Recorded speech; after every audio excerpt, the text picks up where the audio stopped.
أعوذ بالله من الشيطان الرجيم بسم الله الرحمن الرحيم سورة البقرہ آیت نمبر 17۔ مثلهم كمثل الذي استوقد نارا فلما أضاءت ما حوله ذهب الله بنورهم وتركهم في ظلمات لا يبصرون۔ ترجمہ: ان کی مثال اس شخص کی سی ہے جس نے ایک آگ روشن کی، پھر جب اس آگ نے اس کے ماحول کو روشن کر دیا تو اللہ نے ان کا نور سلب کر لیا اور انہیں اندھیریوں میں چھوڑ دیا کہ انہیں کچھ سجائی نہیں دیتا۔ تفسیر: یہاں سے ان منافقوں کی مثال دی جا رہی ہے جو اسلام کے واضح دلائل سامنے آنے کے باوجود نفاق کی گمراہی میں پھنسے رہے۔ اسلام کے واضح دلائل کو آگ کی روشنی سے تشبیہ دی گئی ہے کہ جس طرح اس روشنی سے ماحول کی چیزیں صاف نظر آنے لگتی ہیں، اسی طرح اسلام کے دلائل سے حقیقت ان پر واضح ہو گئی، لیکن پھر ضد اور عناد کی وجہ سے اللہ تعالیٰ نے یہ روشنی ان سے سلب کر لی اور وہ دیکھنے کی قوت سے محروم ہو گئے۔ آیت نمبر 18۔ صم بکم عمی فہم لا یرجعون۔ ترجمہ: وہ بہرے ہیں، گونگے ہیں، اندھے ہیں، چنانچہ اب وہ واپس نہیں آئیں گے۔ تفسیر: یہ بہرے ہیں، گونگے ہیں، اندھے ہیں۔ حق بات سننے کے لیے بہرے، حق گوئی کے لیے گونگے، حق بینی کے لیے اندھے۔ آیت نمبر 19۔ او كصيب من السماء فيه ظلمات ورعد وبرق يجعلون أصابعهم في آذانهم من الصواعق حذر الموت والله محيط بالكافرين۔ ترجمہ: یا پھر ان منافقوں کی مثال ایسی ہے جیسے آسمان سے برستی ایک بارش ہو جس میں اندھیریاں بھی ہوں اور گرج بھی اور چمک بھی۔ وہ کڑکوں کی آواز پر موت کے خوف سے اپنی انگلیاں اپنے کانوں میں دے لیتی ہیں، اور اللہ نے کافروں کو گھیرے میں لے رکھا ہے۔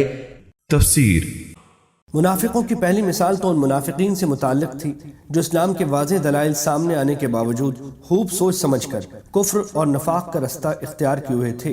اب منافقین کے اس گروہ کی مثال دی جا رہی ہے جو اسلام لانے کے بارے میں تذبذب کا شکار تھا۔ جب اسلام کی حقانیت کے دلائل سامنے آتے تو اس کے دل میں اسلام کی طرف جھکاؤ پیدا ہوتا اور وہ اسلام کی طرف بڑھنے لگتے، لیکن جب اسلامی احکام کی ذمہ داریاں اور حلال و حرام کی باتیں سامنے آتی تو وہ اپنی خود غرضی کی وجہ سے رک جاتے۔ یہاں اسلام کو ایک برستی ہوئی بارش سے تشبیہ دی گئی ہے، اور اس میں کفر و شرک کی خرابیوں کا جو بیان ہے اسے اندھیروں سے، اس میں کفر و شرک پر عذاب کی جو دھمکیاں دی گئیں انہیں گرج سے تشبیہ دی گئی ہے۔ نیز قرآن کریم میں حق کے جو دلائل اور حق کو تھامنے والوں کے لیے جنت کے جو وعدے کیے گئے ہیں انہیں بجلی کی روشنی سے، جب یہ روشنی ان کے سامنے چمکتی ہے تو وہ چل پڑتے ہیں، مگر کچھ دیر میں ان کی خواہشات کی ظلمت ان پر چھا جاتی ہے تو کھڑے رہ جاتے ہیں۔ یعنی جب قرآن کریم کفر اور فسق پر عذاب کی وعیدیں سناتا ہے تو یہ اپنے کان بند کر کے یہ سمجھتے ہیں کہ ہم عذاب سے محفوظ ہو گئے، حالانکہ اللہ تعالیٰ نے تمام کافروں کو گھیرے میں لے رکھا ہے اور وہ اس سے بچ کر نہیں جا سکتے۔ آیت نمبر 20۔ يكاد البرق يخطف أبصارهم كلما أضاء لهم مشوا فيه وإذا أظلم عليهم قاموا ولو شاء الله لذهب بسمعهم وأبصارهم ان اللہ علی کل شیء قدیر۔ ترجمہ: ایسا لگتا ہے کہ بجلی ان کی آنکھوں کو اچک لے جائے گی۔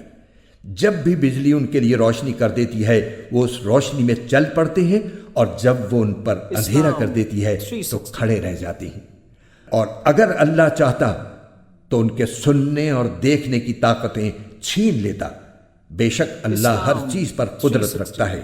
تفسیر: پہلی مثال ان منافقین کی تھی جو دل میں قطعی منکر تھے اور کسی غرض و مصلحت سے مسلمان بن گئے تھے، اور یہ دوسری مثال ان کی ہے جو شک اور تذبذب اور ضعف ایمان میں مبتلا تھے۔ کچھ حق کے قائل بھی تھے مگر ایسی حق پرستی کے قائل نہ تھے کہ اس کی خاطر تکلیفوں اور مصیبتوں کو بھی برداشت کر جائیں، اس مثال میں بارش سے مراد اسلام ہے جو انسانیت کے لیے رحمت بن کر آیا۔ اندھیری گھٹا اور کڑک اور چمک سے مراد مشکلات و مصائب کا وہ ہجوم اور وہ سخت مجاہدہ ہے جو تحریک اسلامی کے مقابلے میں اہل جاہلیت کی شدید مزاحمت کے سبب سے پیش آ رہا تھا۔ مثال کے آخری حصے میں ان منافقین کی اس کیفیت کا نقشہ کھینچا گیا ہے کہ جب معاملہ ذرا سہل ہوتا ہے تو یہ چل پڑتے ہیں، اور جب مشکلات کے دل بادل چھانے لگتے ہیں یا ایسے احکام دیے جاتے ہیں جن سے ان کی خواہشات نفس اور ان کے تعصبات جاہلیت پر ضرب پڑتی ہے تو ٹھٹک کر کھڑے ہو جاتے ہیں۔ اللہ چاہتا تو ان کی سماعت اور بصارت بالکل ہی سلب کر لیتا۔ یعنی جس طرح پہلی قسم کے منافقین کا نور بصارت اس نے بالکل سلب کر لیا، اسی طرح اللہ ان کو بھی حق کے لیے اندھا بہرا بنا سکتا تھا، مگر اللہ کا یہ قاعدہ نہیں ہے کہ جو کسی حد تک دیکھنا اور سننا چاہتا ہو اسے اتنا بھی نہ دیکھنے سننے دے۔ جس قدر حق دیکھنے اور حق سننے کے لیے یہ تیار تھے، اسی قدر سماعت و بصارت اللہ نے ان کے پاس رہنے دی۔